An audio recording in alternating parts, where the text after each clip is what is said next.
পূজা উদযাপন পরিষদ আয়োজন করেছে। তাদেরকে আমরা আমাদের পক্ষ থেকে আন্তরিক ধন্যবাদ ও কৃতজ্ঞতা জানাচ্ছি। তাদের জন্য একটা জোরে তালি। সম্মানিত উপস্থিত সুধীবৃন্দ, আমরা ইতিমধ্যে আপনাদের অনুষ্ঠান খুব সুন্দরভাবে চলছে, প্রতিমা উদ্বোধন হয়েছে। এখন সংক্ষিপ্ত একটা অনুষ্ঠান, আপনারা জানেন মহড়া পানি মিলন সংঘের শিক্ষা উন্নয়ন প্রকল্প পরিচালিত হয় প্রতি বছর। যারা এসএসসি এসএসসিতে জিপিএ পায়, বৃত্তি পরীক্ষা যারা বৃত্তি পায় তাদেরকে শিক্ষাবৃত্তি ও কৃতি সনদ বিতরণ করা হয়।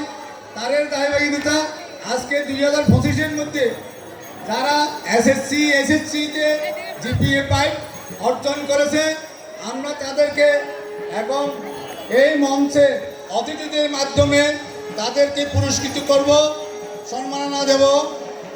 আমি অনুষ্ঠান